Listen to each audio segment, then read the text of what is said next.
ఆశీర్వాదం కూర్చొని ఉన్న దేవునికి ప్రియమైన దాసులకు, అదేవిధంగా దేవునికి ప్రియమైన మీ అందరికీ, ప్రత్యేకించి ఈ 14వ సిలువ కూడిక ఏర్పాటు చేసుకున్న స్త్రీల సమాజం వారికి మన ప్రభువును మన రక్షకుడైన యేసుక్రీస్తు నామములో అందరికీ వందనాలు తెలియజేస్తున్నానండి.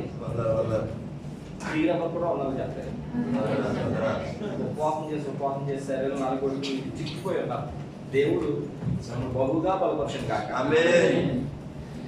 ప్రభువులకు ప్రియమైన దేవుని సంగమా, సిలువ కొడుకులో మనం ఉన్నాం. ప్రభు యేసుక్రీస్తు వారు ప్రపంచ మానవాళి కొరకు ఆయన పడ్డ శ్రమలను మనం ధ్యానించుకుంటూ ఉన్నాం కదండి. అవునండి కదండి, శ్రమలు ధ్యానించుకుంటూ ఉన్నాం మనం. అవునండి, ప్రభు యేసుక్రీస్తు వారు 2024 సంవత్సరాల క్రితం ఈ లోకానికి వచ్చారు. ఆయన వచ్చి ప్రపంచ మానవాళి కొరకు ఆయన శ్రమపడి, సిలువ వేయబడి, చనిపోయి, సమాధి చేయబడి, అవునండి, 3వ దినాన మృత్యుంజయుడై పరలోకమునకు ఎక్కి తండ్రి కుడి చేతి వైపున కూర్చుని ఉన్నాడని పరిశుద్ధ గ్రంథం తెలియజేస్తూ ఉంది. దేవుడికి స్తోత్రం చెప్తామా. ఆ ప్రభు 2024 సంవత్సరాల క్రితం ఈ భూమి మీద రాకముందే ఆయన వస్తాడని, ఈ విధంగా శ్రమ పడతాడని దేవుడు తన పరిశుద్ధ ప్రవక్తల నోట ఆయన ప్రవచింపజేశాడు. అలాగూ దేవుడు ప్రవచింపజేసిన ప్రతి మాటను కూడా మరి దేవుడి ప్రవక్తల ద్వారా రాయించి, మరి ఆయా కాలంలో ప్రభు యేసుక్రీస్తు నెరవేరుస్తున్నప్పుడు లేఖనాలుగా ఉంచి, ఇదిగో ఆయన నెరవేరుస్తున్నప్పుడు మరి ప్రవక్త ద్వారా ప్రవచించిన మాట ఈ విధముగా నెరవేరిందని రాయబడటం మనం చూస్తూ ఉన్నాం. ఈ విధముగా అనేకమైన ప్రవచన ప్రభు యేసుక్రీస్తు వారి గురించి దేవుని యొక్క దాసులు, ప్రవక్తలు ప్రవచించి ఉన్నారు. వాటిని ధ్యానించుకుంటూ ఉన్నాం. ఈరోజు మనకు ప్రవచనము, దాంట్లో ఉన్న పరమార్థాన్ని మనం ధ్యానించుకుందామండి. ఈరోజు వాక్య అంశం ఏమిటి అని అంటే, విలువ కట్టబడిన 30 వెండి నాణెములు. ఈరోజు వాక్యాంశము విలువ కట్టబడిన 30 వెండి నాణెములు. మరి ప్రవచన వాక్యం చూసినట్లయితే జకరియా గ్రంథము 11వ అధ్యాయము 12, 13 వచనాలు చూద్దామండి. అందరి దయచేసి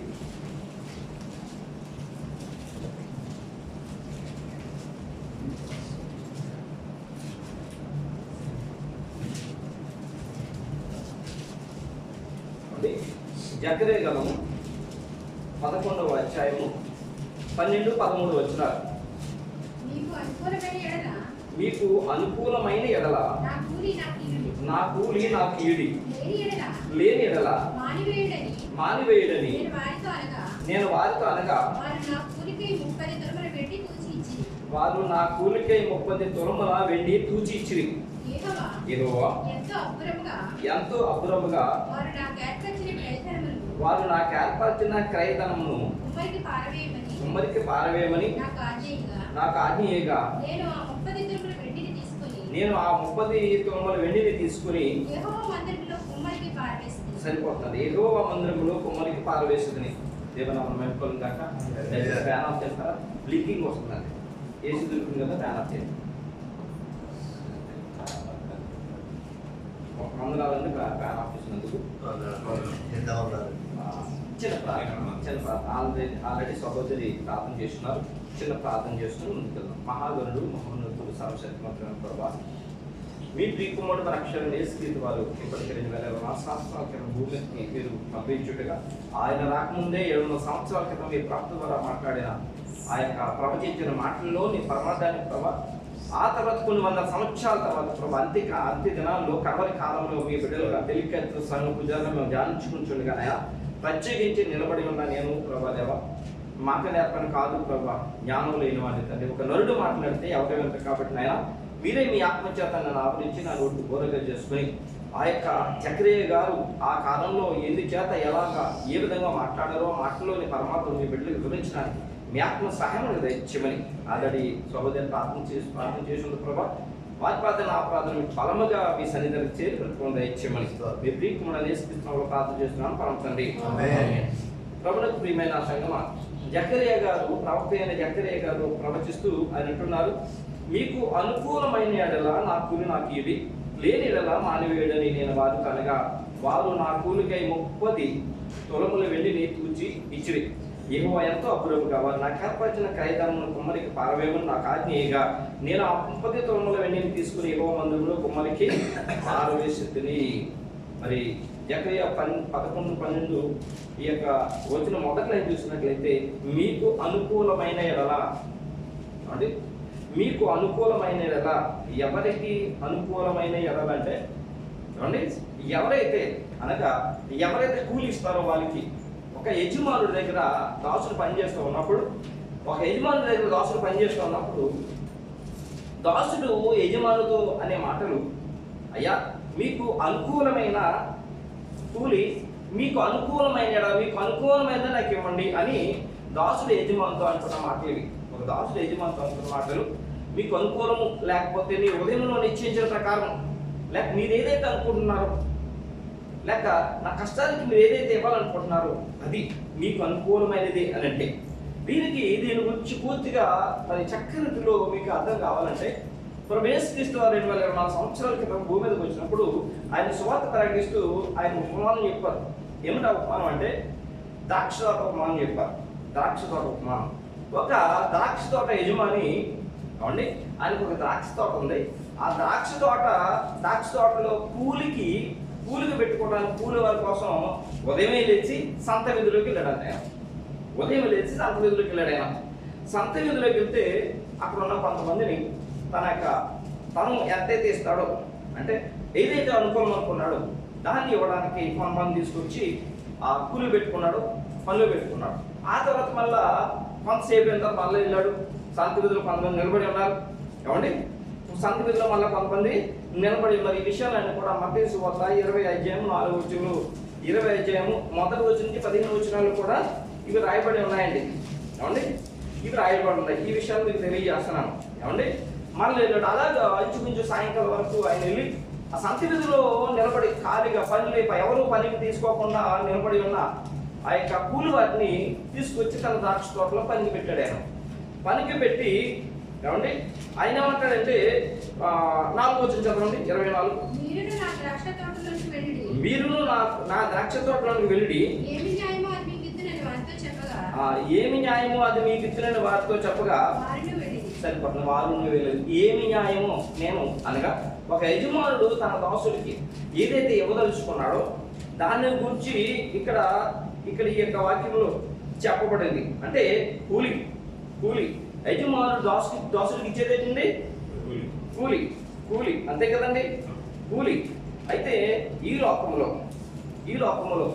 ఏమండి ఈ లోకంలో పనికి ఇచ్చేదేంటి? జీతము లేక కూలి జీతము లేక కూలి. మరి అనుకూలమైన కూలి. ఒక యజమానుడి దగ్గర దాసుడు పని చేస్తున్నప్పుడు ఆ యజమానుడు ఆ యొక్క దాసుని యొక్క పనిని గుర్తించి అతనికి ఇచ్చే వేతనం లేక జీతం ఏదైతుందో అది కూలి. అంటే మీకు అనుకూలమైన నా కూలి నాకు ఇయుడి. రోజు పని కానీ, లేకపోతే వారానికి ఒకసారి కానీ, రోజుకు ఒకసారి కానీ, నెలకు ఒకసారి కానీ, లేకపోతే సంవత్సరానికి ఒకసారి కానీ మరి కూలి ఇస్తూ ఉంటారు, లేకపోతే జీతం ఇస్తూ ఉంటారు. కాంట్రాక్ట్కి ఇచ్చి ఇంత అమౌంట్ తీసుకుంటూ ఉంటారు. దాన్ని ఏమంటారంటే కూలి. ఎందుకంటే కొన్ని వందల సంవత్సరాలు ఇంచుమించు 2004 సంవత్సరాల క్రితం అప్పుడు జరిగిన విషయాలు కాబట్టి అచ్చు తెలుగులో ఉన్నవిగానే ఉంటాయి. మనం ఈ యొక్క జనరేషన్ మారే కొద్దిగా మరి మాట యొక్క ఉచ్చారణ కూడా మారుతుంది. అయితే ఎంత పెద్ద వ్యక్తి అయినా కూడా, ఎంత మరి చదువులైనా, ఎంత పండితులైనా, మరి ఒక యజమాని దగ్గర పనిచేస్తే అతను తీసుకునేది ఏంటంటే కూలియే. యజమాని దగ్గర దాసుడిగా పనిచేసే వాళ్ళు ఎవరైనా కూడా వాళ్ళు తీసుకునేది ఏంటి? కూలి. ఏమండి ఇక్కడ జీతము. ఈయన అంటున్నారు కదా, నా కూలి నాకు ఇయుడి లేని ఎడల మానివేయడని నేను వారితో అనగా. నా కూలి నాకు ఇయుడి లేని ఎడల మానివేయడని నేను వారితో అనగా. ఎవరు అడుగుతున్నారు కూలి కదా? నా కూలి నాకు ఇయుడి లేని ఎడల మానివేయడని నేను వారితో అని ఎవరు అడుగుతున్నారు కూలి? ఏమండి దేవుడా లేక ప్రవక్త? కూలి ఎవరు అడుగుతున్నారు అంటే దేవుడు తన ప్రవక్త ద్వారా తెలియజేస్తున్న మాటలు. కింద చూసినట్లయితే యెహోవా ఎంతో అద్భుతంగా రాయని చూడండి, సరిపోతుంది. ఎంతో అనగా కూలి ఎవరు అడుగుతున్నారండి? ఎవరు అడుగుతున్నారు? ఎవరు అడుగుతున్నారు కూలి? చెప్పాలి. అక్కడ ఏమో లేవడం 2వ వచనం 13వ వచనం మొదట్లో యెహోవా అడుగుతున్నట్లుగా లేదు ఇక్కడ కూలి. కాబట్టి నా కూలి నాకు ఇయుడి. యెహోవా అంటే ఎవరు? చెప్పాలి. యెహోవా అంటే ఎవరండి? ఖచ్చితంగా చెప్పేది మన తండ్రి, మన పరమ తండ్రి, సర్వశక్తులు దేవుడు. ఏమండి? దేవుడు ఆయన కూలి అడుగుతున్నట్టుగా ఉంది. ఆశ్చర్యం మనం ఏం చెప్పలేదా? దేవుడు అని యెహోవా కూలి అడగడం ఏంటి? ఏమండి? దేవుడు యెహోవా కూలి అడగడం ఏంటి? ఈయన ఎవరంటే సర్వశక్తుల దేవుడు. యెహోవా ఎవరు? సర్వశక్తుల దేవుడు. ఏమండి? అంతేకాకుండా ఈయన ఎలాంటి దేవుడు అంటే ప్రియమైన సంగమా, భూమిని, ఆకాశము, లోకాన్ని, సమస్తాన్ని సృజించిన దేవుడు, సమస్తానికి కారణభూతుడు. చూడు కీర్తన 24 రాయబడి చూడండి. 24 వచ్చాను మొదలు వచ్చిన కీర్తన యెహోవా గురించి. భూమియు దాని సంపూర్ణతయు, లోకమును దాని నివాసులను యెహోవావే. ఎవరండి? భూమి అయిందట. భూమి, ఆకాశము, దాంట్లో ఉన్న సమస్తాన్ని, సముద్రములు, సూర్యుడు, నక్షత్రాలు, పంచిపోతులు అన్ని కూడా ఎవరి అట? యెహోవాయే, మన పరమ తండ్రి దేవునియే. అంతేకాకుండా ఆ భూమి మీద నివసిస్తున్న నివాసులందరూ కూడా దేవుని వారే అంట. ఏమండి? దేవుని వారే. అంతేకాకుండా ఈయన ప్రతి ఒక్కరు కూడా ఆహారం ఇచ్చే దేవుడు. ఎవరండి? యెహోవా, మన తండ్రి అనే దేవుడు. కీర్తన 136:25 వచ్చిన చూడండి.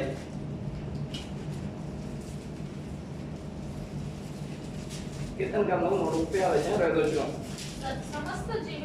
సమస్త జీవులకు ఆయన ఆహారం ఇచ్చుచున్నాడు. ఆయన కృప నిరంతరమును. దేవుడి స్తోత్రం కలుగును. సమస్త జీవులకు, ఆకాశ పక్షులు కానీ, సముద్రంలో జలచరాలు కానీ, భూమి మీద మనుషులు కానీ అందరికీ కూడా ఎవరిస్తున్నారు ఆహారము? యెహోవాయే. మనం వండుకుంటున్నాం ఇంట్లో, కానీ మనం వండుకోవడానికి మన దగ్గరికి ఎలా వస్తుందంటే దేవుడు ఇస్తేనే వస్తుంది. పండమని భూమికి చెప్పకపోతే భూమి ఏం చేయదు, పండదు. ప్రియమైన సంగమా, ఆయన సమస్త మనుషులకి, సమస్త జీవులకి ఆయన ఏం చేస్తున్నాడు? ఆహారం ఇస్తున్నాడు. అంతేకాదు మనకు కావాల్సిన ప్రతిదీ కూడా రాత్రి 24 గంటలకు ప్రార్థన చేస్తానన్నా మనకి ఏం కావాలి దాని కొరకు చేస్తున్నామా లేదండి? చేస్తున్నాం. ఏమండి? కీర్తన 145:15 చూడండి.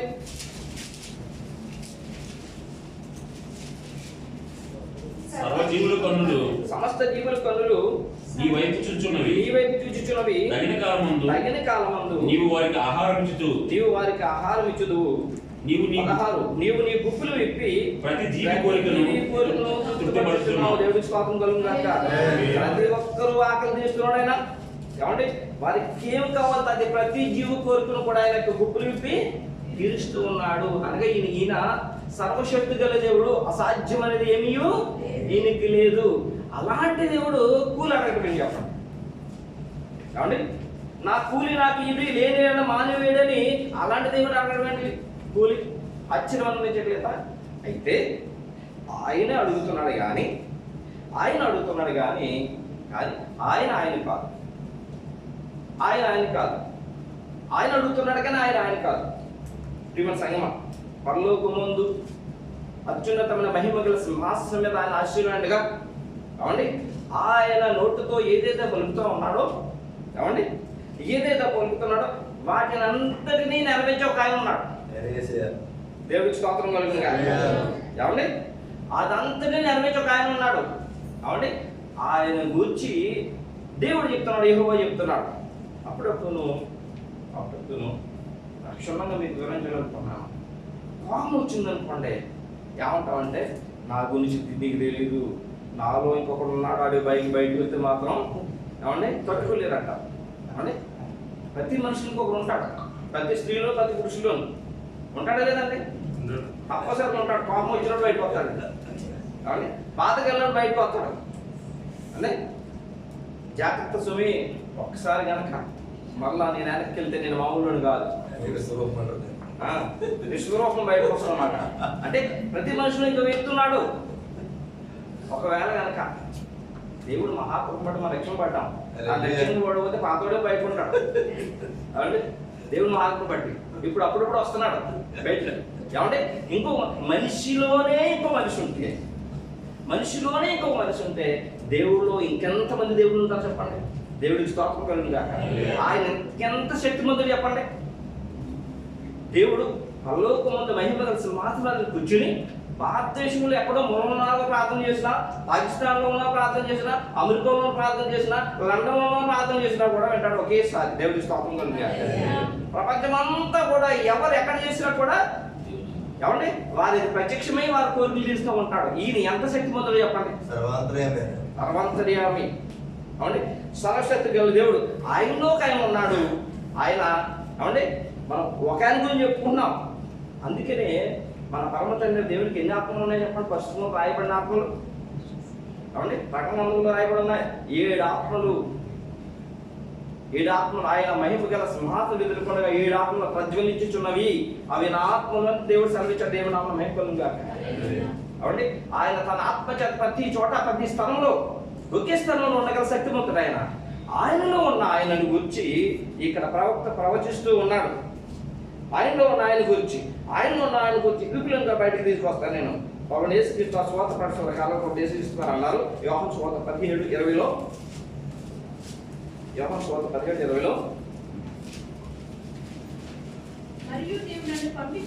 మరియు నీవు నన్ను పంపుతామని లోకము నమ్మునట్లు తండ్రి నా యందు నీవును సరిపోతుందండి. తండ్రి నా యందు నీవును నీ యందు నేను ఉన్నలాగా. అంటే తండ్రి అనే దేవుడు ఎవరున్నారు? ప్రభువు యేసుక్రీస్తు. అంటే ఇక్కడ వచ్చిన తర్వాత భూమి మీదకి వచ్చిన తర్వాత శరీరధారిగా ఉన్న ఆయనకి యేసుక్రీస్తు అని పేరు పెట్టబడింది. ఏమండి ఆయన ఎప్పుడు తండ్రి ఉన్నాడట. తండ్రిలో ఎప్పుడు కూడా ఎవరున్నారు? ప్రభువు యేసుక్రీస్తు ఉన్నారు. దేవుని నామమున మహిమ కలుగును గాక. ఇదే యోహాను సువార్త 17:22 చూడండి. మనం ఏకమై ఉన్నలాగున వారును ఏకమై ఉండవలెనని నీవు నాకు అనుగ్రహించిన మహిమను నేను వారికి ఇచ్చింది. ఎవరికంటే ప్రభువు యేసుక్రీస్తు ఎవరినైతే ఏర్పాటు చేసుకున్నాడో వారికి తండ్రి కుమారుడికి ఇచ్చిన మహిమను ఆయన ఇచ్చారట. ఏమండి ఇచ్చాడట. ఈయన ఆది అందు ఎక్కడ ఉన్నాడో యోహాను సువార్త 1:1 మనకి ఈజీగా మనకి అర్థమైపోతుంది. యోహాను సువార్త 1:1 ఆది అందు వాక్యము ఉండెను, వాక్యము దేవుని యొద్ద ఉండెను, వాక్యము దేవుడే ఉండెను, ఆయన ఆది అందు దేవుని యొద్ద ఉండెను, సమస్తము ఆయన మూలముగా కలిగెను, కలిగి ఉన్నదేది ఆయన లేకుండా కలగలేదు. దేవుని నామమున మహిమ కలుగును గాక. తండ్రితో పాటు ఉంటే సమస్తాన్ని నిర్వహిస్తున్నవాడు ఆయన. అవండి ఆయన ఈ 14 వచనంలో ఎలా వచ్చాడైనా ఆ వాక్యము శరీరధారి మన మధ్య నివసించెను. దేవుని నామమున మహిమ కలుగును గాక. తండ్రి వలన కలిగిన అద్వితీయ కుమారుని మహిమ వలె మనము ఆయన మహిమను కనుగొంటిమి. ఏమండి అనగా ఆ శిష్యులు చూస్తారంట ఆయన మహిమను, కన్నులారా చూశారట ఆయన మహిమను. ఆయన రూపాంతరం చెందినప్పుడు దగ్గరగా ఉండి ఆయన మహాశక్తి గల ప్రభావాన్ని ఆయన రూపాంతరం కూడా మన శిష్యులు చూశారు, వాళ్ళు కనుగొన్నారు. అంటే ఆయన గూర్చి అనగా ఆ వాక్యమై ఉన్న ఆయన భూమి మీదకి రాకముందు, ఇప్పటికి 2024 సంవత్సరాల క్రితం ఆయన వస్తే, ఆయన రాకముందు 700 సంవత్సరాల క్రితము ఆయన ఈ లోకానికి వస్తాడని ప్రవక్త ప్రవచిస్తూ ఉన్నాడు. అవునండి ప్రవక్త ప్రభువు యేసుక్రీస్తు వారి గురించి ప్రవచిస్తూ ఉన్నాడు. ఈ యొక్క జకరియా గారి ద్వారా. అవునండి జకరియా గారి ద్వారా ఆయన ప్రవచిస్తూ ఉన్నాడు. అంటే ఆయన అవునండి మానవ రూపంలో అచ్చుకుని భూమి మీదకి వస్తాడని. దేవుని నామమున మహిమ కలుగును గాక. అలాగూ ప్రభువు యేసుక్రీస్తు వారు 2024 సంవత్సరాల క్రితం భూమి మీదకి వచ్చి ఏమండి భూమి మీదకి వచ్చి 33.5 సంవత్సరాలు జీవించాడు. ఈ విషయం మనకందరికీ విదితమే పరిశుద్ధ గ్రంథం వాక్య ప్రకారం. అవునండి ఆయన జీవించిన కాలంలో ఏమండి 12 మంది శిష్యులను ఆయన ఏర్పాటు చేసుకున్నాడు. ఎంతమంది అండి? 12 మంది ఏర్పాటు చేసుకున్నారు. ఆ 12 మంది ఎలాంటి వారంటే పామరులు, జాలరులు. జాలరులు అంటే చేపలు పెట్టేవారు. జాలర్లు, పామరులు, వాళ్ళకి ఏమి తెలియదు, ఎటువంటి చదువు కూడా లేదు. అలాంటి పామరులైన జాలర్ని గొప్పవారిగా తీర్చిదిద్దాడు ఆయన. దేవుని నామమున మహిమ కలుగును గాక. గొప్పవారిగా తీర్చిదిద్దాడు వారిని, గొప్ప శక్తి ఇచ్చాడు వాళ్ళకి. ఆయన ఏమన్నాడు తెలుసా? చేప పెట్టి మిమ్మల్ని మనుషులు పెట్టి జాలరుగా నేను చేస్తాను అన్నాడు. వాక్యం ద్వారా ఏమండి వాక్యం ద్వారా లోకంలో ఉన్న ప్రజలందరినీ బట్టి దేవుని యొక్క తీసుకెళ్లే వారిగా వారిని మార్చుతారని గొప్పవారుగా ఏమండి వాళ్ళని చేస్తే దానిలో ఒకడైన యూదా ఇస్కరియోతు ఏమండి డబ్బుకి అత్యాశ కలిగిన వాడే, డబ్బు మీద మనసు ఉంచిన వాడే, అత్యాశ కలిగిన వాడే అతను ఏం చేశాడంటే ప్రియమైన సంగమా, అతను ఏం చేశాడంటే ప్రభువుకి విరోధముగా లేచాడంట. ఎంత దుఃఖకరం చెప్పండి, ఎంత దుఃఖకరం అండి. ఏమండి ప్రభువుకి విరోధంగా లేచాడు. ఆ కాలంలో ప్రభు యేసుక్రీస్తు లాస్ట్ సమయంలో 3.5 సంవత్సరాలు 33.5 సంవత్సరం దగ్గర పడుతుండగా ఏమండి ఆ సమయంలో ప్రభు యేసుక్రీస్తుని ఎలా చంపుతామని శాస్త్రులు ప్రధాన యాజకులు పరిచయం ఎదురు చూస్తూ ఉండగా ఈ ఇస్కరియోతు యూదా అనే అతను ఏమండి ప్రభు యొక్క ఆచూకీ ఇవ్వడానికి అతని దగ్గరికి వెళ్ళాడు. ఎందుకంటే ఆ కాలంలో పగలంతా కూడా ప్రభు యేసుక్రీస్తు సువార్త ప్రకటిస్తూ ఉండగా విస్తారమైన జనాలు ఆయన వెంబడిస్తూ ఉండేవారు. ఆ సమయంలో ఆయన పట్టుకోవాలంటే చాలా కష్టం. ప్రజలకి భయపడి ప్రభు యేసుక్రీస్తుని పగల పట్టుకునేవారు కాదు. కానీ రాత్రి ఎక్కడ ఉంటారో ఆయన వాళ్ళకి తెలియదు వాళ్ళకి ఎక్కడ ఉంటారో తెలిసేది కాదు. అవునండి ఎక్కడ ఉంటారో తెలిసేది కాదు. అలాగే వారి సందిగ్ధంలో ఉన్న సమయంలో యూదా ఇస్కరియోతు ప్రధాన యాజకుల దగ్గరికి వెళ్ళి ఏమన్నాడు చూద్దాం. లూకాసు 22:2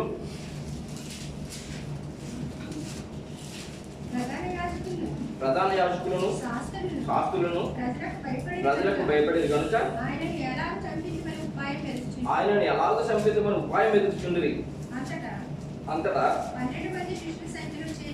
12 మంది శిష్యుల సంఖ్యలో చేరిన ఇస్కరియోతు యూదా అనబడిన యూదాలో సాతాను ప్రవేశించను కనుక వాడు వెళ్ళి ఆయనను వారికి ఎలాగో అప్పగింపవచ్చునో దానిని గురించి ప్రధాన యాజకులతోనూ అధిపతులతోనూ మాట్లాడాను. అందుకు వారు సంతోషించి వానికి ద్రవ్యం ఇచ్చిరి. సరిపోతున్నారు అంటే పగలు ప్రభు యేసుక్రీస్తుని పట్టుకోవడానికి వాళ్ళకి వీల్లేదు. విస్తారమైన జనాలు ఉన్నారు ప్రభు యేసుక్రీస్తుని వెంబడిస్తున్న వాళ్ళు. రోగాల వల్ల లేకపోతే ఇబ్బందుల వల్ల, ఇరుకుల వల్ల, దేయాల వల్ల బాధపడుతున్న వారు ప్రభు యేసుక్రీస్తుని వెంబడిస్తూ ఉండేవారు, జనాలు ఉండేవారు. మరి ప్రభు ఒంటరిగా ఎక్కడ ఉంటారో తెలియదు. ఎవరికి తెలిసేట శిష్యులు మాత్రం తెలుసు. అయితే అత్యాశ కలవాడై ఉన్నారు. ఎవరండి? యూదా ఇస్కరియోతు అత్యాశ కలవాడై. ఆశ ఉండొచ్చు కానీ అత్యాశ ఉంటే మనుషులకు ప్రమాదం అని ప్రియమైన సంగమం. అత్యాశ ఎప్పుడు ఉండకూడదు. ఇతనికి అత్యాశ ఉంది. సమస్తము ప్రభు యేసుక్రీస్తు ద్వారా ఇతను పొందుకున్నాడు. కానీ ఇతనిలో అత్యాశ ఉంది కాబట్టి అతను ఏమన్నాడంటే అతను ప్రభు యేసుక్రీస్తుని ఎదుగుతున్న ప్రధాన యాజకుల దగ్గరికి వెళ్ళి నేను మీకు పట్టిస్తే మీరు నాకేమిస్తారు, ఏమండి మీరు నాకేమిస్తారని అడిగాడట. 26 చూడండి. అప్పుడు 12 మందిలో ఒకడు ఇస్కరియోతు యూదా ప్రధాన యాజకుల వద్దకు వెళ్ళి నేను ఆయనను మీకు అప్పగించిన ఎడల నాకేమిత్తురని వారిని అడిగాను. అందుకు వారు 30 వెండి నాణములు తూచి వానికి ఇచ్చిరి. వాడు అప్పటి నుండి అప్పగించడానికి తగిన సమయం కనిపెట్టుచూ ఉండాను. సరిపోతాను అవండి. చూడండి అతని దగ్గర డబ్బు సంచి ఉంది. ఏమండి ప్రభు యేసుక్రీస్తుతో పాటు ఉండేవాడు, ప్రభు యేసుక్రీస్తుతో పాటు తిరుగుతుండేవాడు, గొప్ప కార్యాలు చూశాడు. అలా చూసిన అతనికి అతని మనసు ఎక్కడ ఉంది? డబ్బు మీద ఉంది. అందుకే చాలా ప్రమాదం ఈ లోకంలో డబ్బు. చాలాసార్లు మాట్లాడుకున్నాం ఈ విషయం. డబ్బుని ఒక పద్ధతులు వాడకపోతే మాత్రం మనిషిని ఏమంటే దేవుని నుంచి దూరపరిచేస్తుంది. డబ్బు దేవుని నుంచి దూరపరిచేస్తుంది. ఇంకొక ప్రాముఖ్యం తెలియజేస్తాను ఏంటంటే చాలా మంది తెలియదు. ఈ లోకంలో విస్తారమైన ధనం సంపాదిస్తే ఏమండి ఆ ధనం గురించి తండ్రి దేవుడు లెక్క అడుగుతాడు. చాలా మంది విషయం తెలియదు. తప్పనిసరిగా భూలోకంలో మనుషులు విస్తారమైన కనుక డబ్బు సంపాదిస్తే దేవుడు లెక్క అడుగుతాడు. అందుకని పరిశుద్ధ గ్రంథంలో దశభాగాలు మాట్లాడు, కొంచెం కాపాదులు ఏమన్నాడు. అందుకని కొంతమంది ధనవంతులు కానీ లేక నాకు స్నేహితులు అతను ఏమని చెప్పాడంటే నాకు వాళ్ళ ఇంట్లో వాళ్ళ అమ్మ దగ్గర కానీ, వాళ్ళ భార్య దగ్గర కానీ, వాళ్ళ అక్క దగ్గర కానీ వాళ్ళ ఇంట్లో ఎవరి దగ్గర సరే బంగారం ఉంటే ₹1,00,000 బంగారానికి 25,000 అంటే 2,500 ప్రతి సంవత్సరం కూడా. అలా ఎన్ని లక్షల బంగారం ఉంటే అన్ని 2,500 పక్కకి తీసేసి దాంట్లో 40% తన బంధువులు ఎవరైతే లేని వారు ఉంటారో వాళ్ళకి ఇచ్చి 60% పట్టుకెళ్ళి ఊర్లో ఎవరైతే లేని వారు ఉంటారో వాళ్ళకి ఇస్తూ ఉంటారంట. ఎందుకంటే ఎందుకు ఇలా చేస్తున్నారని అడిగితే దేవుడు లెక్క అడుగుతారట, లెక్క. అందుకని భూమి మీద ఉన్న ప్రతి ఒక్కరు కూడా డబ్బు విషయంలో ఎలా ఉండాలంటే చాలా జాగ్రత్తగా ఉండాలి. తప్పనిసరి అక్కడికి వెళ్ళిన తర్వాత ఆయన మాత్రం విడిచిపట్టాడు. పరిశుద్ధ గ్రంథం జాగ్రత్త చూసుకోండి. ధనం విషయంలో దేవుడు తప్పనిసరిగా లెక్క చెప్తాడు. ఈ యొక్క ఇస్కరియోతు యోధ చూసినట్లయితే ఏమండి, దేవుడు ప్రభు దగ్గర ఉన్నాడు, అతనికి లోటే ఉంది, డబ్బు సంచి కూడా ఇచ్చారు. అయినా ఇతను అత్యాశ కలవాడండి. ఇతను ఏం చేశాడట ఏమండి, ప్రధాన యాజకుల దగ్గరికి వెళ్ళి, ప్రజల పెద్ద దగ్గరికి వెళ్ళి, నేను ఆయనను మీకు అప్పగిస్తే నాకేం ఇస్తారు అని అడిగితే ఏమండి, అందుకు వారు ఏం చేశారట, 30 వెండి నాణాలు దూచి వారికి ఇచ్చారట. అప్పటి నుంచి ఆయన పట్టుకుందామని చూస్తూ ఉన్నారు. ఎంతంటే 30 వెండి నాణాలు. 30 వెండి నాణాలు. ఆ రోజుల్లో ప్రియమైన సంగమ వెండి నాణములు చాలా మనతో ఉండేవి. ఒక వెండి నాణము ఏమండి, 1 తులం. ఒక వెండి నాణము 1 తులం. ఒక వెండి నాణం తయారు చేయడానికి 1 తులం వెండిని తీసుకుని ఏమండి, ఒక నైపుణ్యము గల అతను ఏమండి తయారు చేస్తారంట. 30 వెండి నాణాలు 4 నెలలు పడుతుంది చేయడానికి, వెండి నాణాలు తయారు చేయడానికి. ప్రియమైన సంగమ ఆ కాలంలో వెండి నాణాలు చాలా మందిగా ఉన్నాయి. ఇప్పుడు ప్రధాన యాజకులు ప్రభువైన యేసుక్రీస్తుకి ఏమండి, అతని యొక్క యేసుక్రీస్తు జీవితానికి ఎంత కట్టారు వాళ్ళు? 30 వెండి నాణములు. 30 వెండి నాణములు ఏమండి. ఈ ఇప్పుడు కిలో బంగారం ఇప్పుడు చూసినట్లయితే ఇంచుమించు ఒక 80,000 వరకు ఉన్నాయి. సారీ, కిలో వెండి ఏమండి. బంగారం అంటే నా వైపు చూసారు కిలో వెండి 80,000 ఉంటాయి. యాక్చువల్గా 2011 సంవత్సరం వరకు కూడా చాలా తక్కువ అండి. 20,000 30,000 ఉంది అక్కడ వెండి యొక్క ధర. 2015-16 సంవత్సరాల నుంచి ఎప్పుడైతే వెండి ధర పెరిగిపోయింది. కానీ పూర్వకాలం వెండి ధర బాగా తక్కువ ఉండేది, బాగా తక్కువ ఉండేది. ఆ కాలంలో ఏమంటే వెండి నాణాలు చాలా పోతూ ఉండేవి, చాలా మంది అవుతూ ఉండేవి. ప్రభువైన యేసుక్రీస్తుని ఏమండి, ప్రభువైన యేసుక్రీస్తుకి వారు ఎంత చూసి ఇచ్చారట? ఈ యూదా ఇస్కరియోతుకి 30 వెండి నాణాలను 30 తులాలు 30 తులాలు వెండి చూసి ఇచ్చారు. ప్రభువైన యేసుక్రీస్తు 30 తులాల వెండి 30 తులాలు వెండి అంత వెండి అంతే సరిపోతారు. అతను విలువండి 30 తులాలు వెండికి సరిపోతారు ప్రభువైన యేసుక్రీస్తు. అంటే ఆ యొక్క ప్రధాన యాజకులకి ప్రభువైన యేసు యొక్క విలువ ఎవరికి తెలియదు? వాళ్ళకి తెలియదు. ప్రధాన యాజకులకి పరిశీలకి ప్రభు యొక్క విలువ తెలియదు. ఆ విలువని ఎంత కట్టారు? 30 వెండి నాణాలు లేక 30 తులాలు. అవునండి, ఒక తులం వచ్చి ఒక వెండి నాణం 30 తులాలు కట్టారు, 30 వెండి నాణాలు కట్టారు వాళ్ళు. ఓకే, వాళ్ళకి అది తెలియదు అనుకోండి. మరి యోధాకి తెలియదా ప్రభువైన యేసుక్రీస్తు యొక్క విలువ? తెలిసి అంటారా తెలియదు అంటారా? తెలిసి అంటే తెలియదు అంటారా? చెప్పండి, అందరి నోట రావాలి. ఎందుకంటే దేవుడి గారు నేను మేము ఉంటున్నాం, మా యొక్క విలువలు ఏంటో మాకు తెలుస్తాయి. అవునా కదంటారా? దగ్గర పక్కపక్కన ఉన్న విలువలు తెలుస్తాయి. అంటే మంచి గుణాలు ఏదైతే ఉన్నాయో వాటిని విలువలు అంటారు. సాక్షాత్తు దేవుడు వారితో ఉన్నప్పుడు అవునండి ఆయన విలువ తెలియదంటారా? తప్పనిసరిగా తెలుసు. ఆయన విలువ తెలిసిన అతను ప్రధాన యాజకులు 30 కాసులు ఇస్తుంటే 30 వెండి నాణాలు 30 తులాలు చూసిస్తే ఎలా ఒప్పుకున్నాడు?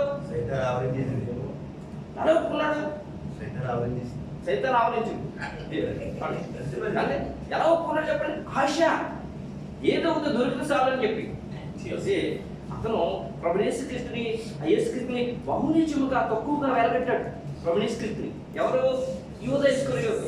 అయితే యూదా ఇస్కరియోతు కంటే కూడా ఒక స్త్రీ ఉంది పరిశుద్ధ గ్రంథంలో. ఆమె చాలా విలువ పెట్టిందట ప్రభువైన యేసుక్రీస్తుని, చాలా విలువ పెట్టిందట. ఆవిడ గురించి మీకు తెలుసు, జ్ఞాపకం చేస్తారండి. ఏమంటే ప్రభువైన యేసుక్రీస్తు బేతనీయులో కుష్ఠరోగి అంట ఆయన భోజనానికి వచ్చినప్పుడు ఒక స్త్రీ మిక్కిలి విలువ గల అచ్చ జటామలిసి అత్తను కూడా తీసుకొచ్చి ఏమండి పగలు కొట్టి అత్తనంతా కూడా ఆయన తల మీద కూర్చున్న దేవుని నామమున మహిమ కలుగుగాక. అంటే మిక్కిలి విలువ గల విలువ మిక్కిలి. చూడండి మార్కు సువార్త 14వ అధ్యాయం 3వ వచనం.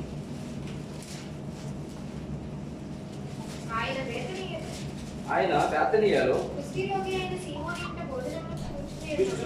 సీమోను ఇంట భోజనంలో కూర్చుని ఉన్నప్పుడు ఒక స్త్రీ మిక్కిలి విలువ గల అచ్చ జటామాంసి అత్తరుబుట్టి తీసుకొని వచ్చి ఆ అత్తరు బుడ్డి పగలగొట్టి ఆ అత్తరు ఆయన తల మీద పోసింది. సరిపోతుందండి. ఏమంటే విలువ గల అంటే మిక్కిలి విలువ గల ఏమంటే అత్తరు తీసుకొచ్చి ఆయన తల మీద పోతుందట. ఒకసారి తల మీద పోతే వాళ్ళకి తీసుకోగలుగుతా ఉంటారా? ఏమంటే ఆమె చూడండి, ఆమె ప్రభుత్వం ఉన్నది కాదు, ప్రభు గురించి అంతగా తెలిసింది కాదు, కానీ ప్రభుని గౌరవించి ప్రభుని ప్రేమించి ఆమె ఏమంటే గొప్ప పని చేసింది.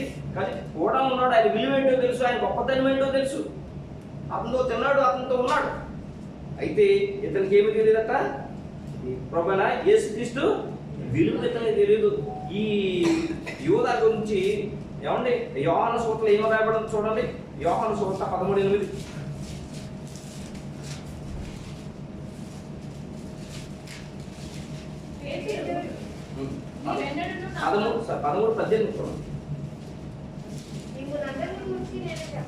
యోహాను సువార్త 13:18 చెప్పలేదు. నేను ఏర్పరచుకొనిన వారిని ఎరుగుదును గాని నాతో కూడా భోజనము చేయువాడు నాకు విరోధముగా తన మడమలెత్తును. అను లేఖనము నెరవేరుటకే ఇలాగూ జరుగును. నాతో కూడా భోజనం చేసిన వాడు ప్రభుతో ఉన్నాడట. ఇతను ప్రభుకి విరోధముగా మడమనెత్తాడు, వ్యతిరేకమైపోయాడు. సాతాను అతనే డబ్బాష ఆవరించడం వల్ల ప్రియమైన సంఘం. అయితే ప్రభు అంటే ఏమిటి తెలియని ఆమె ఒక విశ్వాసి మిక్కిలి విలువగల తన యొక్క డబ్బును అంతా జాగ్రత్త పట్టి ఆ డబ్బు అంతటితో కూడా మిక్కిలి విలువగల అతన్ని తీసుకొచ్చి ఆయన యొక్క తల మీద పోసి ఆయన అభిషేకించి తన దేవుని నామమున మహిమకలుగాక. అంతేకాకుండా అంతకంటే గొప్ప ఇంకో గొప్ప పని చేసింది ఆమె. అది ఈ అత్తడి కంటే విలువైన పని చేసింది ఆమె. ఆ విషయం చూడండి. లూకా సువార్త 7:37. లూకా సువార్త 7:37. ఆ ఊరిలో ఉన్న పాపాత్మురాలైన ఒక స్త్రీ యేసు పరిసయ్యుని ఇంట భోజనమునకు కూర్చున్నాడని తెలుసుకొని ఒక బుడ్డిలో అత్తరుని తీసుకొని వచ్చి వెనుక తట్టు ఆయన పాదముల యొద్ద నిలబడి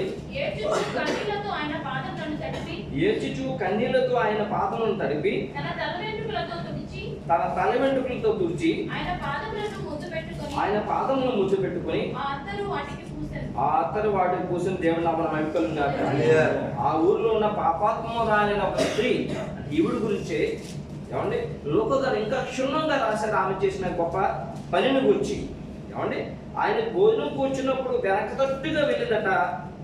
ఆయన పాదముల యొక్క నిలబడి తన పాపాలను జ్ఞాపకం చేసుకుని కన్నీళ్లు కారుస్తుందట. కన్నీళ్ళ చేత ప్రభువుని యేసుక్రీస్తు వారి యొక్క పాదాలన్నీ కూడా తడిచిపోయినట. ప్రియమైన సంఘం, గొప్ప సంగతి. మరి కన్నీటితో ప్రార్థన చేసిన వారు చాలా మంది తక్కువగా చూస్తారు. కన్నీరు ఎప్పుడు వస్తుంది అంటే హృదయం కరిగినప్పుడు వస్తుంది. హృదయం కఠినంగా ఉన్నప్పుడు కన్నీరు మాత్రం రాదు. హృదయం కఠినంగా ఉంటే కన్నీరు రాదండి. ప్రభు సన్నిధిలో కన్నీళ్లు కాస్తూ ప్రార్థన చేయాలి. ఆ ప్రార్థన చాలా విలువైంది. కన్నీరు హృదయం పరిశుద్ధంగా కడిగి వేస్తుంది. పట్టణ ఉతుక్కుని మనం సరపడతాం కదా, మన హృదయాన్ని ఉతుక్కోవడానికి కన్నీరు చాలా అవసరం. కన్నీరు చాలా పరిశుద్ధమైనది. కాబట్టి ఈమె తన పాపాలు తన కన్నీటి ద్వారా కడిగి వేసుకుంటూ ఉంది. ఆ కన్నీళ్ళన్నీ కూడా ప్రభువైన యేసుక్రీస్తు పాదాల మీద పడితే స్త్రీకి విలువైన తల వెంట్రుకలు ఏదైతే ఉన్నాయో వాటితో ఆయన పాదాలు చూస్తుందట. గొప్ప పని చేసింది కదా ఈమె. పాదాలు తొట్టమే కాకుండా తన తల వెంట్రుకలతో ఆయన పాదాలను ముద్దు పెట్టుకుందట. అద్భుతం అండి ఈమె ప్రభుని ప్రేమించే విధానం. పాదాలను ముద్దు పెట్టుకుని ఆ అత్తరు ఆమె దగ్గర ఉన్న ఏదైతే జటామాంస అత్తరు అన్నామో ఆ అత్తరు ఆయన పాదాలు కూర్చుందట. దేవుని నామమున మహిమకలుగాక. ఇదంతా చేస్తుంటే అక్కడ ఉన్న శిష్యులు వేసుకొని చూద్దా ఎందుకమ్మా అలా చేస్తావు, దీన్నంతా అమ్మి బీదలకి వచ్చు కదని ప్రభు అన్నారు. బీదలు ఎల్లప్పుడూ మీతో ఉంటారు, నేను ఉంది కదా. అవును, ప్రభు ఉంటుంది కదా. బీదలు ఎల్లప్పుడూ ఉంటారు. ఈమె నా కొరకు గొప్ప పని చేస్తుందని ప్రభు యేసుక్రీస్తు అన్నారు. అయితే ప్రియమైన సంగమం, ఎంత గొప్ప పని చేసిందంటే ఆమెకి అనగా ఒక విశ్వాసి ప్రభువుని యేసుక్రీస్తు చాలా విలువైన వారు. దేవుని నామమున మహిమకలుగాక. అయితే ఆ యొక్క ఎవరు ఇస్కరియోతు మాత్రం ప్రభువుని యేసుక్రీస్తుని విలువను గుర్తించలేదు. అతను అతని యొక్క గొప్పదాన్ని గుర్తించలేదు. నీచము ఆ యొక్క యేసుక్రీస్తుని నీచముగా అతను లెక్కించాడు. అంతేకాకుండా ప్రధాన యాజకుడి దగ్గరికి వెళ్ళి అలా 30 నాణాలు ఇస్తుంటే అవునండి 30 నాణాలకి ఆయనను విలువ కట్టాడు. వేసుకోండి యువత ప్రియమైన సంఘం, ఎందుకు ప్రధాన యాజకులు 30 నాణాలు చూసిచ్చారు? ఎందుకు ప్రధాన యాజకులు 30 నాణాలు చూసిచ్చారు అంటే అంతకంటే ఎక్కువ ఇవ్వచ్చు కదా, అంతకంటే తక్కువ ఇవ్వచ్చు కదా. ఇది ఆలోచన చేస్తే మరి పూర్వకాలం ముందు ఒక దోషను కొనాలన్నా అమ్మాలన్నా ఏమంటే ఈ యొక్క నాణాలను ఉపయోగిస్తూ ఉండేవారు. యోసేపును అన్నదమ్ములు ఏమంటే మిద్దెనీయులు అమ్మేశారు. ఎందుకు అమ్మారండి యోసేపుని? జ్ఞాపకం ఉందండి, 20 తులాలు 20 వెండి నాణాలకి ఎవరమ్మారు? యోసేపు నమ్మరు. ఆదికాండం 30:20 ఉందండి. మిద్యానీయులైన వర్తకులు ఆ మీదుగా వెలుచుండగా వారు ఆ గుంటలో నుండి యోసేపును పైకి తీసి ఇష్మాయేలీయులకు 8 తులముల వెండికి అతన్ని అమ్మివేసిరి. వారు యోసేపును ఐగుప్తులకు తీసుకుపోయి 20 తులముల వెండికి 20 వెండి నాణాలకి వారి అన్నదమ్ములు అమ్మేశారు. యాక్చువల్గా ఆయన చంపేద్దాం అనుకున్నారు, నీళ్ళు ముండ్ల పడేశారు. ఆ దాంట్లో పెద్దని ఏం చేశాడంటే మా తమ్ముడిని చంపితే మనకి ఏమవుతుందని పెద్దని అతను రక్షించిన ప్రయత్నం చేశాడు. ఏమండి చేసి మా తమ్ముడిని మనం చంపితే మనకేమవుతుంది, ఇస్మాయిల్ అంటున్నారు కదా అతనికి అమ్మేద్దాం అంటే అతనికి అమ్మేస్తే ఏమిచ్చారు? 20 తులముల వెండి ఇచ్చారు. ప్రియమైన సంఘం, ఎందుకంటే యోసేపుకి ఎందుకు 20 తులముల వెండి కట్టారు? పరమేశ్వరికి ఎందుకు 30 తులముల ఏంటి కట్టారండి? ప్రియమైన సంఘం అంటే విలువ కట్టారంటే దేవుడు యెహోవా పూర్వకాలం ముందు ఇశ్రాయేలుకు ఒక కట్టడి ఇచ్చారు. ఆయన ఒక కట్టడి ఏర్పాటు చేశాడు. ఆ కట్టడం మనం చూస్తే ఎందుకు వారు ఈ యొక్క వెండి నాణాలతో మరి వెండి నాణాలు వాళ్ళకి విలువ కట్టారు మనకు అర్థమైపోతుంది. చూడండి, ఇశ్రాయేలు జనాంగం ఉన్నప్పుడు కనాను దేశం వెళ్ళిన తర్వాత దేవుడు మోషే ద్వారా కనుక కట్టడలు వాళ్ళకి ఇచ్చారు. ఏమిటంటే అప్పుడు వాళ్ళకి ఎద్దులు ఉంటాయి కదా, పొలాలు మరి దున్నాలన్నా నోచాలన్నా ఏమంటే ఎడ్లు మోయాలన్నా కూడా బరువులు మోయాలన్నా కూడా ఎడ్లు అవసరం వాళ్ళకి, పశువులు అవసరం వాళ్ళకి. అలాగే వాళ్ళ దగ్గర ఉన్న పశువులు మరి ఎద్దు కానీ ఆవు కానీ ఏదన్నా అది ఎవరినైనా ఏ స్త్రీనైనా ఏ పురుషునైనా పొడిచి చంపేసింది అనుకోండి, ఆ కాలంలో ఆ యొక్క ఎద్దును ఏం చేయాలంటే రాళ్ళతో కొట్టి చంపాలి. ఆ ఎద్దుని కానీ అంటే వాళ్ళు బీఫ్ తింటారు కాబట్టి అది ఆ మాంసం తినకూడదు అంటే దాన్ని పారవేయాలి. అది పారవేసి అయితే ఏ ఎద్దైతే స్త్రీని పురుషుని కాబట్టి స్త్రీని కానీ పురుషుని కానీ మరి చంపిందో ఆ ఎద్దు యజమానుడికి ఎద్దు గురించి తెలియదు అనుకోండి, అతను నిర్దోషి, అతను దోషం లేదు. అలా కాకుండా ఏ ఏదైతే అది పొడుస్తుంది మనుషులు చంపుతుందని తెలిసి కూడా ఆ యజమానుడు ఆ ఎద్దు యందు అశ్రద్ధ కలిగి ఉన్నట్లయితే అవునండి ఎద్దును చంపాలి, ఆ ఎద్దు గల ఆ వ్యక్తిని చంపాలని ఒక కట్టడ దేవుడిని నిర్ణయించాడు ఇశ్రాయేలుకి. ఆ విషయం నిర్గమాకాండం 21వ అధ్యాయం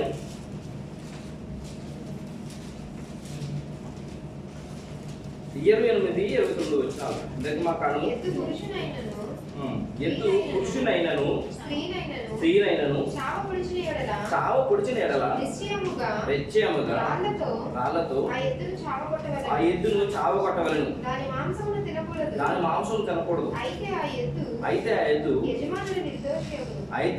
యజమానుడు నిర్దోషగును. మనం చెప్పుకున్నట్లుగా ఎవరికైతే పశువులు ఉన్నాయో దాంట్లో పశువులు పొరుగు వారి మనుషులు దారంతా వెళ్ళి వాళ్ళం ఈ రోజులు చూసాం, యూట్యూబ్లో చూసాం.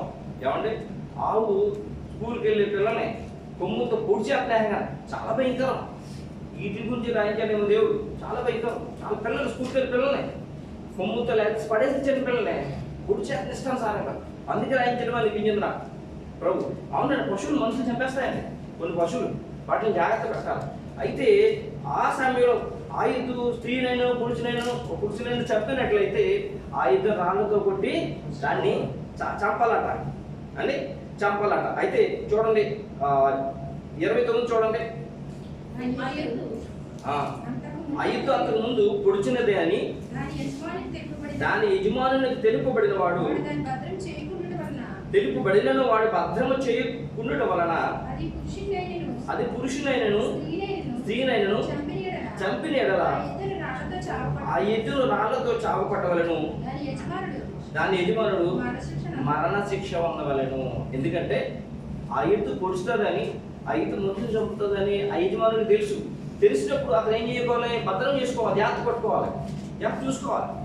అలా పొడుస్తుందని తెలిసి కూడా కాబట్టి ఆ ఎద్దును ఊరిలో నిలబెట్టిస్తాడు అనుకోండి, అది ఎవరినొకరిని పొడి చంపితే దేవుడు ఏమని నిర్ణయించాడంటే ఎద్దును చంపాలి. ఎద్దు పొడి చంపుదని తెలిసింది కాబట్టి ఆ యొక్క యజమాని కూడా రాళ్ళతో పొడి చంపాలట.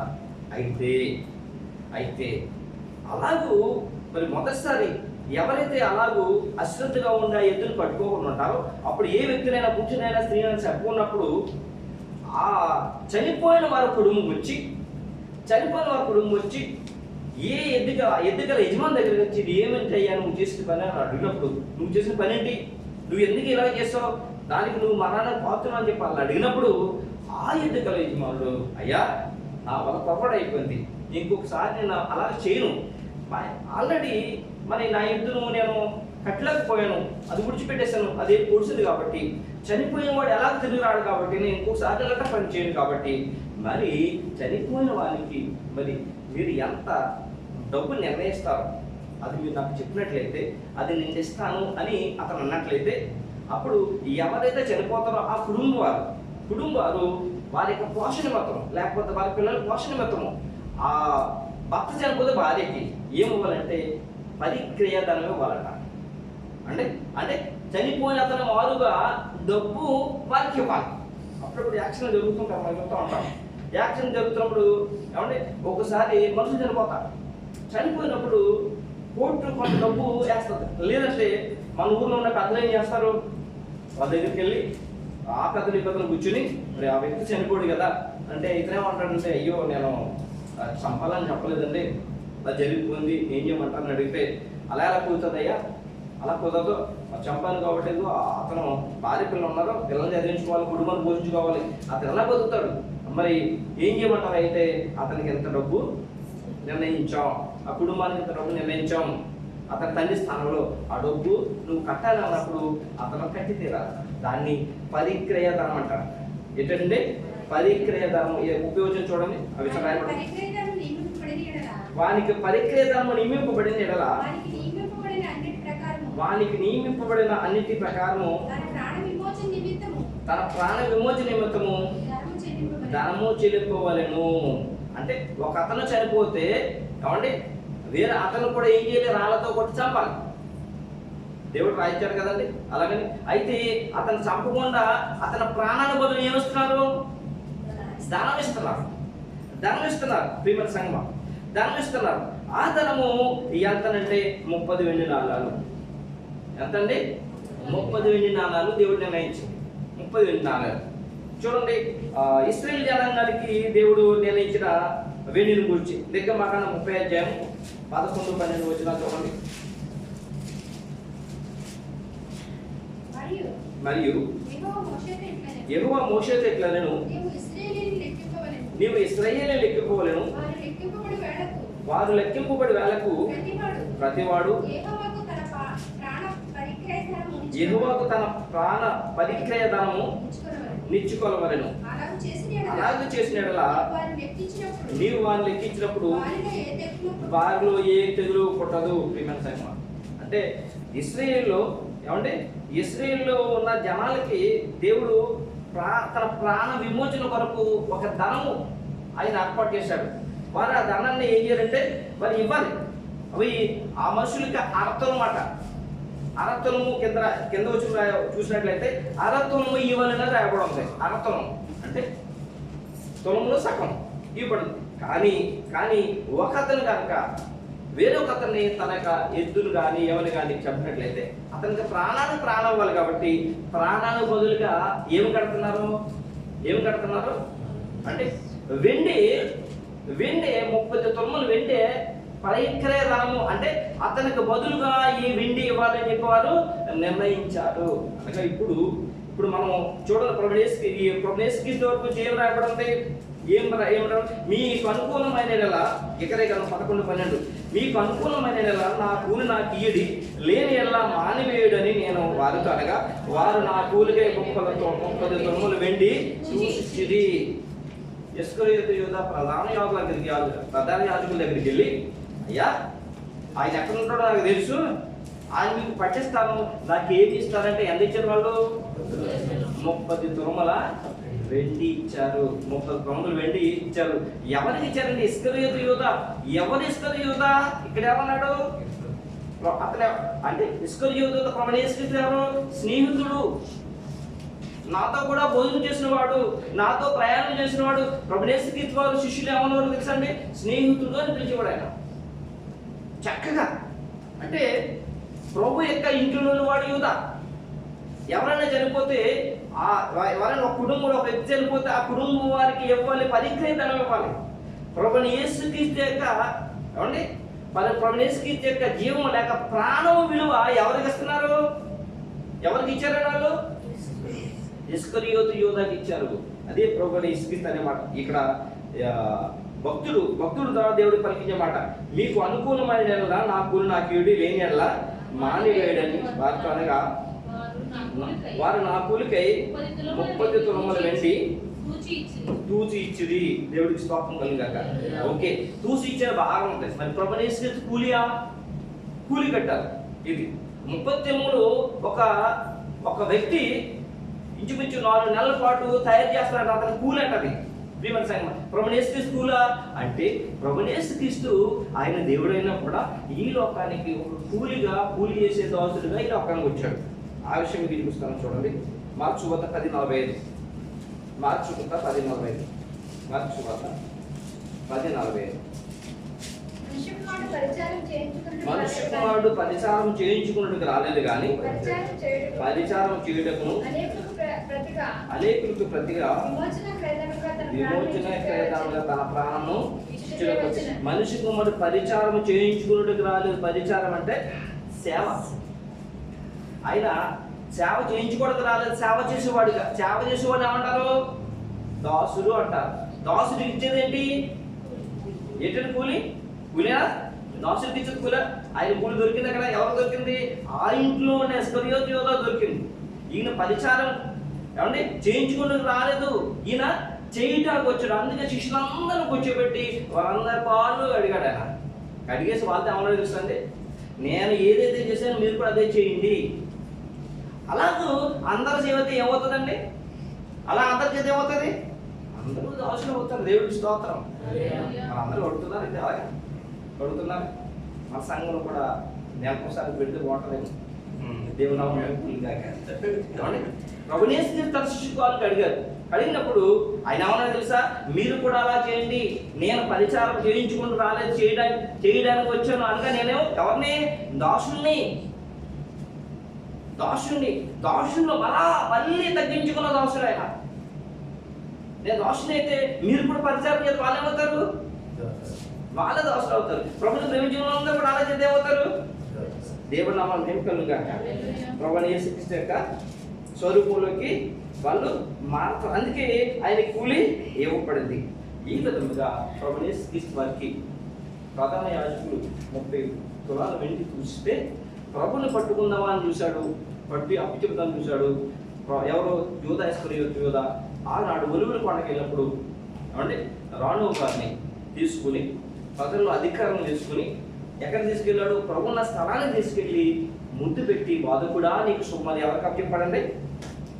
ఎవరికి అప్పచెప్పాడు అంటే? రోమా సైన్యానికి అప్పచెప్పాడు.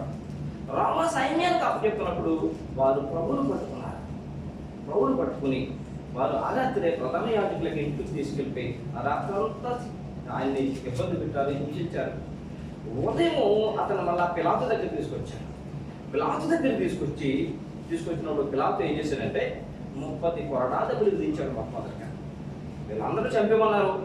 30 కొరడా దెబ్బలు విధిస్తే ఆ కొరడా దెబ్బల ద్వారా తన ముళ్ళంతా చిరిగిపోవడం చూసి అప్పుడు యూదాకి పశ్చాత్తాపం వచ్చిందట.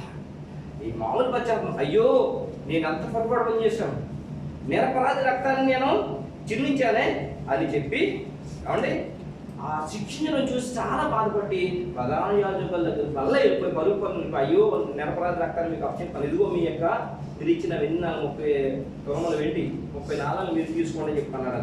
చూడండి ఆ విషయం మత్తయి సువార్త 20వ అధ్యాయం 1 నుంచి 10 వచనాలు ఇవి రాయబడి ఉన్నాయి చూడండి. ఇదేమైనప్పుడు ప్రధాన యాజకులను ప్రజల పెద్దలందరూ యేసును చంపవలెనని ఆయనకు విరోధముగా ఆలోచన చేసి ఆయనను బంధించి తీసుకొని పోయి అధిపతి అయిన పిలాతునకు అప్పగించిరి. అప్పుడు ఆయనను అప్పగించిన యూదా ఆయనకు శిక్ష విధింపబడగా చూచి పశ్చాత్తాపడి ఆ 30 వెండి నాణెములు ప్రధాన యాజకుల యొద్దకును పెద్దల యొద్దకును మరలా తెచ్చి నేను నిరపరాధ రక్తమును అప్పగించి పాపము చేసిందని చెప్పాను. వారు దానితో మాకేమి నీవే చూసుకొనుమని చెప్పగా ఒక్క నిమిషం అంటే వారు దానితో మాకేమి నీవే చూసుకోమని చెప్పగా అంటే ఇతను పాపం చేశాడు ఉన్నాడు. అయ్యా నేను పాపం చేశాను, ఇదిగో ఇది తీసుకున్నాడు. వారేమన్నారు? దానితో మాకేం పని, నిరపరాధ రక్తాన్ని చెప్పావు, శిక్ష ఎవరు అనుభవించాలి? నువ్వే చూసుకో అంటే ఎవరు ఏది ఎప్పుడు చేస్తారో ఎవరు చూసుకోవాలి, వాళ్ళే చూసుకోవాలి. ఎవరు ఎప్పుడు ఏది చేస్తారో వారే అనుభవించాలి. దీన్ని బట్టి చూస్తుంటే అర్థమేముందంటే ఇస్కరియోతు యోధ చేశాడు కాబట్టి ఇస్కరియోతు యోధ ఏమైపోడు, ప్రియమైన సంఘం ఊరు పెట్టి చనిపోయాడు. నీవే చూసుకో అంటే ఎవరు ఎదుగుతారో అదే పోతారు. ఖచ్చితంగా ఏమాత్రం తేడాలేదు. ప్రతి వారికి వారి యొక్క పనిని బట్టి దేవుడు కూల ఏర్పాటు చేశాడు, జీతం ఏర్పాటు చేశాడు. ప్రియమైన సంఘం నువ్వే చూసుకో. నిరపరాధ రక్తాన్ని నువ్వేం చేసావు? అమ్మేశావు, నిరపరాధాన్ని అమ్మేశావు. కాబట్టి నువ్వో చూసుకో అని చెప్పగా అతడు ఆ వెండి నాణెములు దేవాలయంలో పారవేసి పోయి ఉరి పెట్టుకున్నాను. ప్రధాన యాజకులు ఆ వెండి నాణెములు తీసుకొని ఇవి రక్త క్రయధనము గనుక వీటిని కానుక పెట్టెలో వేయ తగదని చెప్పుకొనిరి. కాబట్టి వారు ఆలోచన చేసి వాటినిచ్చి పరదేశులను పాతిపెట్టుటకు కుమ్మరి వాని పొలమును కొనిరి. అందువలన నేటి వరకు ఆ పొలము రక్తపు పొలము అనబడుచున్న సరిపోతున్నాను. మరి ఏం చేశారట? కుమ్మరి వాని పొలం కన్నా పరదేశం బాధపడ్డారు. ఇక్కడ కూడా యూఏలో కూడా అరబ్బుల యొక్క సమాధుల్లో ఏమంటే విదేశీయులు కట్టినవారు. వీరి కొరకు ప్రత్యేకమైన సమాధులు ఉన్నాయి, తెలుసు కదా మనకి. మన బల్లి కాంపలో అది చనిపోవడం చూసాం మేము. అది చాలా బిల్డింగ్ వెనకాల ఉన్నాయి. మన భారతదేశానికి సెపరేట్గా ఉంచుతారు. యూదులు కూడా బాగా ఇస్తారు. వారితో పాటు భారతదేశం వాళ్ళు కానీ పాతి పెట్టినవారు సెపరేట్గా వారి యొక్క స్థలం కొన్నారట. ఇవన్నిటి గురించి జకరియా గారు ప్రవచిస్తూ ఉన్నారు. ఇర్మియా గారే కాకుండా ఇక్కడ ఇర్మియా ప్రవక్త ఇర్మియా చెప్పబడిన మాట నెరవేరుని రాయబడి ఉంది. ఇంకా ఇక్కడ చూసినట్లయితే జకరియా 13లో యెహోవా ఎంతో అపురముగా వారు నాకు ఏర్పరిచి, చదవండి. యెహోవా ఎంతో అపురముగా వారు నాకు ఏర్పరిచిన క్రయధనమును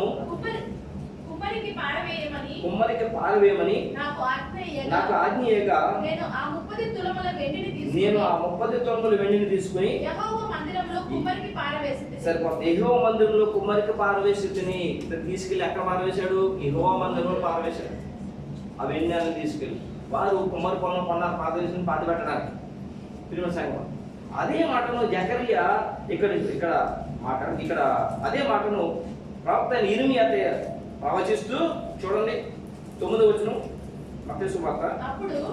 అప్పుడు విలువ కట్టబడిన వాని అనగా ఇశ్రాయేలీయులలో కొందరు విలువ కట్టిన వాని క్రయధనమైన 30 వెండి నాణెములు తీసుకుని ప్రభువు నాకు నియమించిన ప్రకారము వాటిని కుమ్మరి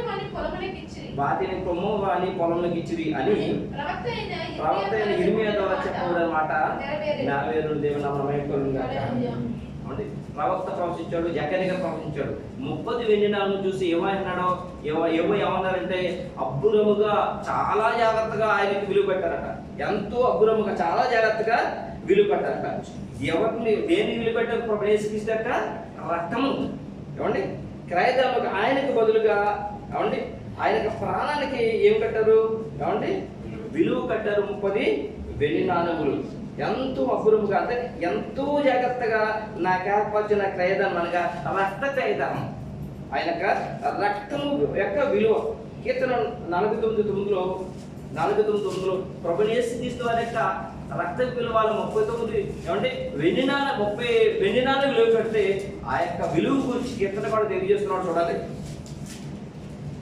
వారి ప్రాణ విమోచన ధనము బహు గొప్పది, అది ఎన్నటికి తీరక అట్లుండవలసిందే. ప్రభుని యేసుక్రీస్తు యొక్క ప్రాణ విమోచన క్రయధనమట ఏమండి బహు గొప్పది, బహు గొప్పది, చాలా గొప్పది, ఎప్పటికీ అట్లా ఉండవలసిందే. ఏమండి యేసుక్రీస్తు రక్తము వెలలేనిది, వెల కట్టలేనిది, అమూల్యమైనది. ప్రియమైన సంగమ, యేసుక్రీస్తు రక్తము వెల కట్టలేనిది, అమూల్యమైనది. ఈ లోకంలో మనుషులకి ఎవరికైనా రక్తం కానీ తక్కువైంది అనుకోండి, ఎక్కడ యాక్సిడెంట్ అయినప్పుడు రక్తం కానీ ఎక్కించాలనుకోండి, ఎవరు పడితే ఆ రక్తం ఎక్కించేస్తారా చెప్పండి? అది పరీక్ష చేస్తారో, ఆ గ్రూప్ సరిపోతుందో లేదో చూస్తారు. గ్రూప్ సరిపోతేనే ఎక్కిస్తారు, లేకపోతే అందరిది అరగం ఉందని ఎక్కించేస్తారంటారా? ఎక్కిస్తే వల్ల ప్రమాద రియాక్షన్ వచ్చేస్తుంది. ప్రియమైన సంగతి, అయితే ప్రభు అయిన యేసుక్రీస్తు రక్తము లోకంలో ఉన్న వారికి అందరికీ కూడా సరిపోతుంది. దేవుడి స్తోత్రం కలుగుతారు. ఎన్ని సంవత్సరాలు పడి ఇంకా అవుతున్నాం యేసుక్రీస్తు రక్తం అవుతున్నాం లేదా? మాటట్లేదు ఎవరు అవుతున్నాం కదా.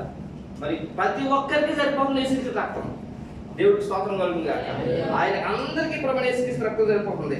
మన ప్రభుని యేసుక్రీస్తు చనిపోయి ఇప్పటికి 2024 సంవత్సరాలు అయిపోతే ఇప్పుడు వరకు కూడా ఏమండి ఆయన రక్తం పరిచేది ఇప్పుడు వరకు కూడా జీవం కలిగి ఉందండి. దేవునామం వైపు కాక ఆయన ప్రాణ విమోచన ధనము, ఆ ప్రాణ విమోచన ధనము లేక క్రయధనము గొప్పదన దేవునామం వైపు కాక. గొప్పదనము దేవుని మహిమ చేద్దాం. హల్లెలూయా. అందుకనే జకరియా గారు ఆయన ప్రభుని యేసుక్రీస్తు యొక్క ప్రాణం గురించి ప్రవచింపగా ఏమండి ఆయన మరి 2024 సంవత్సరాల క్రితం ఆయన భూమి మీదకి వచ్చి ఆయన ఏం చేశారు? సమస్తము కూడా ఆయన నెరవేర్చి ప్రపంచ మానవాల కొరకు ఆయన తన రక్తాన్ని క్రయధనముగా ఆయన చిందించాడు. అందరూ ఒకసారి లేదాం, లేచి నిలబడతాం. ప్రతి ఘోర పాపమును కడుగును మన యేసయ్యా రక్తము, ప్రతి ఘోర పాపమును కడుగును మన యేసయ్యా రక్తము, మన శిక్షను